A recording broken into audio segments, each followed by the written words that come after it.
ಇನ್ನು ಮುಂದೆ ನಿಮ್ಮ ನೆಚ್ಚಿನ ಧಾರಾವಾಹಿಗಳ ಫುಲ್ ಎಪಿಸೋಡ್ಗಳು ಸನ್ ನೆಕ್ಸ್ಟ್ ಆಪ್ನಲ್ಲಿ ಮಾತ್ರ. ಏನಂತೆ ವಿಷಯ? ನಮ್ಮೂರಲ್ಲಿ ಯಾರು ಹುಡುಕ್ತಿದಾರಕ್ಕ. ಓ ಹೌದಾ? ಹಾಗಿದ್ರೆ ನಾವು ದಾರಿ ತೋರ್ಸೋಣ ಬಾ. ನಡಿ. ಏಯ್ ನಿಂತ್ಕೊಳ್ರಿ ಸ್ವಲ್ಪ. ಯಾಕ್ರಿ ನಮ್ ಹಿಂದೆನೆ ಬರ್ತಿದೀರಾ? ಹಿಂದೆನೆ ಬರಕ್ ನಾನೇ ನಿಮ್ ಹೆಂಡ್ತಿನ? ನಿಮ್ಮಂತ ಹೆಂಡ್ತಿ ಯಾವ ಜನ್ಮಕ್ಕೂ ಬೇಡ. ಏನು ಹಂಗೆಲ್ಲ ಮಾತಾಡ್ತಿದ್ದೀರಾ? ನಾನ್ ಯಾರು ಅಂತ ನಿಮಗ್ ಗೊತ್ತಾ? ಏನ್ರಿ ನೀವು ಹುಡ್ಕೊಂಡ್ ಬಂದ್ ಜಗಳ ಆಡ್ತೀರಾ? ನನಗೇನ್ ಅದೇ ಕೆಲ್ಸ ಅನ್ಕೊಂಡಿದ್ದೀರಾ? ಪಾಪ ಆವಾಗ್ಲೇ ನಿಮಗ್ ಓದ್ಬಿಟ್ನಲ್ಲ.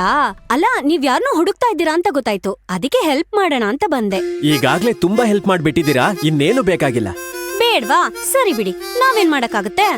ನಾನಂತೂ ಈ ಊರಲ್ಲೇ ಫುಲ್ ಫೇಮಸ್. ಪ್ರತಿಯೊಂದ್ ಬೀದಿ ಗಲ್ಲಿ ಈ ಊರಲ್ಲಿರೋ ಎಲ್ಲಾರು ಗೊತ್ತು. ನೀವು ಹುಡ್ಕೊಂಡ್ ಟೈಮ್ ವೇಸ್ಟ್ ಮಾಡ್ತೀನಿ ಅಂದ್ರೆ ಮಾಡ್ಕೊಂಡ್ ಹಾಳಾಗ್ ಹೋಗಿ. ಬಾರಿ ನೀಲ ಹೋಗೋಣ. ರೀ ಒಂದ್ ನಿಮಿಷ, ಇಲ್ಲಿ ನಿಮಗ್ ಎಲ್ರೂ ಅಡ್ರೆಸ್ ಗೊತ್ತಾ? ಹಾ, ನೀವ್ ಯಾರನ್ನ ಹುಡುಕ್ತಾ ಇದ್ದೀರಾ ಅಂತಾನು ಗೊತ್ತು, ಅವ್ರ ಮನೆ ಅಡ್ರೆಸ್ ಗೊತ್ತು. ಹೌದಾ? ಎಲ್ಲಿದೆ? ಇಲ್ಲಿಂದ ಸೀದಾ ಹೋಗಿ ಆಮೇಲೆ ಬಲಕ್ ತಗೊಳ್ಳಿ, ಆಮೇಲೆ ಅಲ್ಲಿಂದ ಎಡಕ್ ತಗೊಳ್ಳಿ. 4ನೇ ಬೀದಿಲಿ 5ನೇ ಮನೆ. ನೀವಲ್ಲಿ ಹೋಗ್ಬಿಟ್ಟು ಹೆಸರು ಕೇಳಿ ಸಾಕು. ಈ ಇನ್ಫಾರ್ಮೇಶನ್ ಪಕ್ಕಾ ತಾನೆ? 100%. Thank you so much. ಬಾ.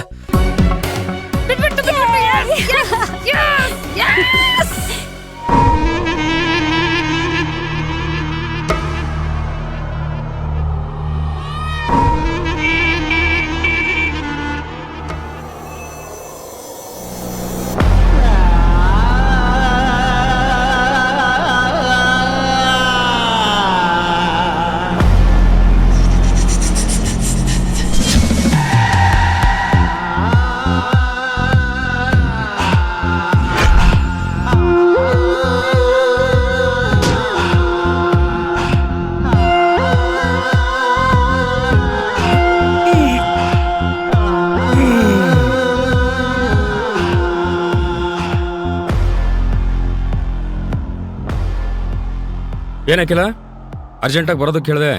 ಏನು ವಿಷಯ ಇದೆ ಮಾವ. ಏನು ಅಂತ ಕೇಳಿಸ್ಕೊಂಡ್ರೆ ನೀವು ತುಂಬಾ ಖುಷಿ ಪಡ್ತೀರಾ. ಹೌದಾ? ಅದೇನಪ್ಪ ಅಂತ ವಿಷಯ? ನೀವು ನಮ್ಮ ಮನೆಗೆ ಬರೋ ಕಾಲ ಹತ್ರ ಬಂತು. ಯಾವ ಉದ್ದೇಶ ಇಟ್ಕೊಂಡು ನೀವು ನನ್ನ ಮನೆಗೆ ಸೇರ್ಸಿದ್ರೋ ಅದು ಈಡೇರ್ತಾ ಇದೆ ಮಾವ. ಇಷ್ಟು ದಿನ ನಾ ಮನೇಲಿದ್ರು ಯಾವ ಅಧಿಕಾರನೂ ನನ್ನ ಕೈಗೆ ಸಿಕ್ಕಿರ್ಲಿಲ್ಲ. ಆದ್ರೆ ಇವತ್ತು ಎಲ್ಲ ಅಧಿಕಾರನೂ ನನ್ನ ಕೈಗೆ ಸಿಕ್ಕಿದೆ. ಅಂತದ್ದೇನ ಮಾಹಿತಿಗ? ಅಭಯ್ ಮನೆ ಬಿಟ್ಟು ಓಡೋಗ್ಬಿಟ್ಟಿದ್ದಾನೆ ಮಾವ. ಅವನಿಗೆ ಮದ್ವೆ ಮಾಡೋಣ ಅಂತ ಒಂದು ಹುಡುಗಿನ ಹುಡುಕಿದ್ದೆ. ಆ ವಿಷಯವಾಗಿ ನನಗೂ ಆ ಮುದ್ಕಿಗೂ ಜಗಳ ಹತ್ಕೊಂತು. ಆ ಟಾರ್ಚರ್ ತಡೆಯಕ್ಕಾಗದೆ ಓಡೋಗ್ಬಿಟ್ಟಿದ್ದಾನೆ. ಆ ಮುದ್ಕಿ ಇವತ್ತೋ ನಾಳೆನೋ ಸಾಯ್ತಾಳೆ. ಆ ಕೌಸಲ್ಯ ಮಗ ಓಡೋಗ್ಬಿಟ್ನಲ್ಲ ಅನ್ನೋ ದುಗ್ಧದಲ್ಲೇ ಕೊರಗ್ತಾ ಇರ್ತಾಳೆ. ಇನ್ನು 6 ತಿಂಗಳಲ್ಲಿ ನಾನೇ ಅವನು ಸತೋದ ಅಂತ ಅನೌನ್ಸ್ ಮಾಡ್ಬಿಡ್ತೀನಿ. ಇನ್ನೀ ಆಸ್ತಿಗೆ ಅಧಿಪತಿ ಯಾರೂ ಇಲ್ಲ, ಎಲ್ಲ ನಂದೆ. ದಡ್ಡಿ ತರ ಮಾತಾಡಬೇಡ. ಎಲ್ಲ ನಿಂದು ಅನ್ಕೊಂಡ ತಕ್ಷಣ ಎಲ್ಲ ನಿಂದಾಗ್ಬಿಡುತ್ತಾ? ಅಭಯ್ಗೆ ಏನಾದ್ರೂ ಹೆಚ್ಚು ಕಡಿಮೆ ಆದ್ರೆ ನಿನಗೆ ಸಿಗೋದು ಇಡೀ ಮಣ್ಣು, 1 ಕಿಲೋ ಕಾಸು ಸಿಗಲ್ಲ. ಅಖಿಲ, ಆಸ್ತಿ ಸಿಗೋ ಹಾಗಿದ್ದಿದ್ರೆ ಅಭಯ್ಗೆ ಯಾವಾಗಲೂ ಮೂಟೆ ಕಟ್ಬಿಡ್ತಿದ್ದೆ. ಅವರಪ್ಪ ಬಿಲ್ಲಲ್ಲಿ ಏನ್ ಬರ್ದಿದ್ದಾನೆ ಅಂತ ಗೊತ್ತಾ ನಿಂಗೆ? ಅಭಯ್ ಬದುಕಿರೋವರೆಗೂ ಮಾತ್ರ ನಾವೊಂದ್ ಜೊತೆ ಇದ್ಕೊಂಡು ಆಸ್ತಿನ ಅನುಭವಿಸ್ಬೋದು. ಅಕಸ್ಮಾತ್ ಅವ್ನು ಸತ್ತೋದ್ರೆ ಆಸ್ತಿ ಆಶ್ರಮದ ಪಾಲು, ನೀನು ಬೇದಿ ಪಾಲು.